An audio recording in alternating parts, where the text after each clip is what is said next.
Gandang araw po, ako po si RP na Jim Dipo. So, meron naman po tayo part 2 to no proof of completion natin. Ito po is para kay Sir Cedric ng Iloilo. So, papadala natin to sa Visayas. Although kasi may branch tayo sa Cebu, pero hindi lahat kasi ng gamit nagagawa nila doon at medyo mas matagal ang pila sa Cebu kasi konti yung tao ko. Unlike dito sa Cavite, mas marami po itong tao kaya mas natututukan. So itong kay Sir Cedric, isang order niya po is RP Super Rack with crossover. So makikita nyo sa background yung kahapon na proof of completion natin. Kaya sabi ko, siksik, liglig, umaapaw sa mga nag-order at nagtitiwala sa Jim Dipo. Tapos kanina, kung napanood nyo, katatapos lang din natin ng proof of completion para kay Sir Edilberto. So ito order po ni Sir Cedric is lat pull down, Super Rack with crossover. Ang maganda kasi dito, bira natin ma-feature tong Super Rack with crossover kasi laging Super Rack or Smith machine eh. Pero itong may clean kwento kasi ng Super Rack. So Super Rack kasi, ito talaga yung basic na equipment niyan. Super Rack, may lat pull down sa kanan, squat rack sa gitna at kalahati ng crossover sa dulo. So sa lahat ng mga nakakuha ng Super Rack at saka RP Smith machine, ito po, baka di nyo pa napapanood to. Pwede po kasi natin duktungan nito. Ito, maglagay tayo ng brace sa taas at panibagong poste sa kanan para makabuo tayo ng crossover na buo. Kasi ito, pag binili mo, Super Rack lang.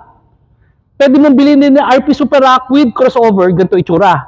Or, pwede mong bilhin lang muna to, tapos saka mo orderin to, papadala lang namin sa inyo. Kasi ito, plug and play. May mga nakaabang na po yan ng mga butas na pagpapatungan at pagtuturnilyoan na to. So kahit nasa malayong lugar ka ng Mindanao, Visayas at Luzon, pwede po namin ihabol to. So yun yung maganda rito. Tapos, ito kay Sir Cedric is kinostomize natin na adjustable yung pulley nito. So na itataas, na ibababa po. Tapos meron din tayong mga kagaya na ito na deadlift rack na wala sa ibang mga equipment. Meron din tayong mga chinning at pang pull up. So itong equipment na kasi na to, isa na to, maiko-consider mo na mini gym na talaga to kasi over 50 exercises yung magagawa nito. So panalo to, lalo na kung una, maliit ang budget mo. Pangalawa, kung maliit ang space mo. Kasi kung iisa-isahin mo pa yung pagbili ng lat pull down, ng squat rack at saka ng adjustable pulley, mapapamahal ka. Okay? Pero sa mapapamahal, isipin mo, syempre, yung lat pull down mo, ihiwalay mo sa squat rack mo, ihiwalay mo sa crossover mo. So, mas malaking space ang kakainin nito. So, at least nakatipid ka ng at least mga 20 to 30% sa space, ganun din sa budget. So, makakatipid ka. Yun yung kagandahan dito kasi maaring nakikita nyo yung gym ko ngayon na medyo malaki, pero nagsimula ako sa maliit na space, 30 square meters. So, isa to sa mga dinesign ko na equipment para magkasya doon sa gym ko. Kasi, hindi nga ako pwede maglagay ng pa-isa-isa equipment kasi una, magastos. Pangalawa, kakain ng space. So, ito yung naisip ko solusyon at gawin. Kaya, papasalamat ako kasi dahil dito, sa tingin ko, kaya lalo kami tumagal kasi nagkaroon kami ng mga sariling design na equipment na wala sa iba na napapakinabangan maigi.